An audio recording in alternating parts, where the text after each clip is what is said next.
Olá pessoal, tudo bem? Eu sou o professor Roger Daltri e esse é o canal Geografia em Pauta.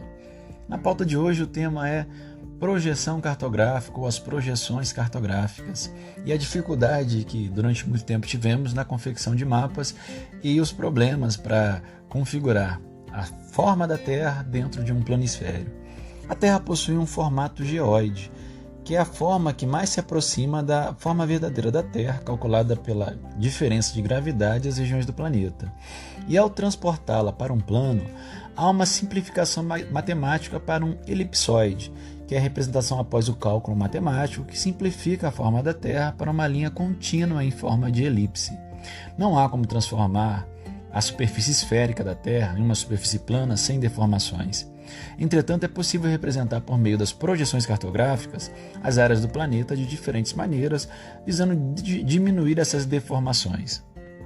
Devido à forma esférica da Terra, todas as projeções cartográficas distorcem em algum aspecto, área ou proporcionalidade, as informações da realidade.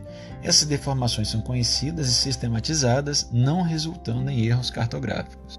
Há um sistema de projeção. As projeções cartográficas utilizam formas distintas da superfície, cilindro, cone e plano, para representar a Terra ou porções da Terra. Cada uma delas toca a superfície terrestre em um ponto, quando é tangente, ou em dois pontos, quando é secante. Esses pontos de contato são as áreas que possuem as menores deformações. Apesar de existirem um grande número de projeções, os tipos mais comuns são projeção cônica, projeção azimutal ou plana e a projeção cilíndrica. Durante muito tempo, os mapas tinham muita dificuldade na representação cartográfica, mas o belga Mercator transformou a cartografia numa técnica precisa. A partir da elaboração da sua projeção cilíndrica conforme, ele vai dar um passo importante e revolucionário no campo da cartografia. Por essa projeção, a projeção cilíndrica conforme de Mercator, você vai ter a conservação da forma das massas continentais, daí o termo técnico projeção conforme, mas a deformação das áreas relativas dos continentes. Assim, na medida em que aumenta a distância ao Equador, onde está o foco da projeção, aumenta a distorção das áreas. O planisfério de Mercator não tem uma escala, mas muitas, dependendo da latitude.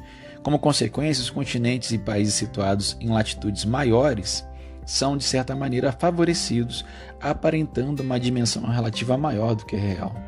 É muito comum, por esse mapa, por essa projeção, observar a Groenlândia muito maior do que a América do Sul, o que, na verdade, não acontece. A partir do final da Segunda Guerra Mundial e as alterações no campo geopolítico internacional, algumas dinâmicas foram questionadas, como a ideia da cartografia com mapas eurocêntricos, já que o mais comum era configurar mapas e atlas geográfico com a Europa centralizada e na projeção de Mercator, valorizando as áreas continentais do continente europeu. A partir da elaboração e da publicação em 1973 do Planisfério de Peters, nós tivemos uma transformação no campo da geopolítica internacional na confecção de mapas. A projeção de Peters não é uma projeção conforme, como é a projeção de Mercator, mas a partir de uma projeção cilíndrica, você tem ali uma projeção equivalente, onde as áreas dos continentes e países aparecem em escala igual, conservando suas dimensões relativas. Em compensação, as formas são distorcidas, gerando um alongamento dos continentes na direção norte-sul. Esse tipo de mapa não é mais verdadeiro ou mais falso que o planisfério de Mercator, apenas expressa uma outra visão de mundo, um outro olhar. Podemos dizer que há uma visão diferenciada, com uma valorização de países e áreas mais periféricas até então não contemplados pela cartografia. Os dois mapas são mapas cilíndricos com característica de observação e de deformação diferente. Outra projeção significativa e importante é a projeção cônica. É um cone envolvendo o território a ser retratado. Você coloca um cone num papel, faz um cone com papel e projeta a luz sobre ele para desenhar as áreas do globo. A disposição das linhas imaginárias ficam com paralelos, que são arcos, e meridianos, que são linhas retas convergindo para os polos. As deformações vão aumentar nas extremidades e o uso mais comum desse tipo de mapa é para a representação de regiões de latitude média entre os trópicos e os círculos polares. Também é importante falar sobre a projeção azimutal ou plana, onde a superfície de projeção é um plano tangente ou secante à área a ser representada. A disposição das linhas imaginárias. Os paralelos são círculos e os meridianos são linhas retas convergindo para o centro do círculo. As deformações aumentam com o afastamento do centro, do ponto do centro onde o mapa está sendo confeccionado. E o uso mais comum é representando regiões polares. Um dos símbolos mais significativos e mais polêmicos é utilizado a partir da projeção azimutal ou plana, que é o símbolo da ONU. Importante, porém polêmico, pois não é certamente a melhor forma de representação de todas as áreas emersas da Terra. É importante pontuar a projeção geopolítica ou as visões geopolíticas que a cartografia, as projeções cartográficas, elas têm. Por exemplo, a projeção azimutal ortográfica, que apresenta a Terra como se ela fosse vista a grande distância.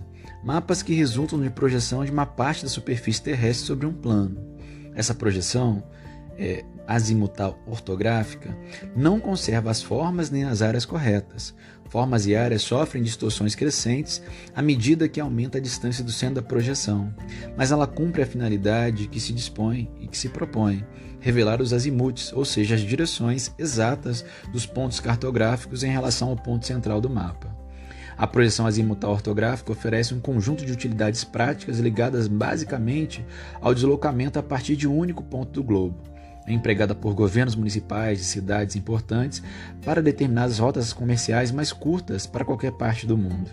A projeção azimutal é, acima de tudo, uma projeção geopolítica. Ela expressa, como nenhuma outra, a visão do planeta sob a perspectiva do Estado.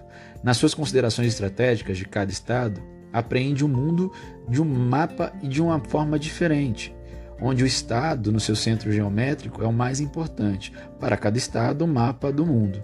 Essa lei que rege o olhar geopolítico desse tipo de cartografia. Então é importante ressaltar que a projeção e a criação de mapas também obedecem a uma ideologia. E é importante e verificável no nosso dia a dia. Obrigado, pessoal, pela audiência, pela paciência e até a próxima. Fui!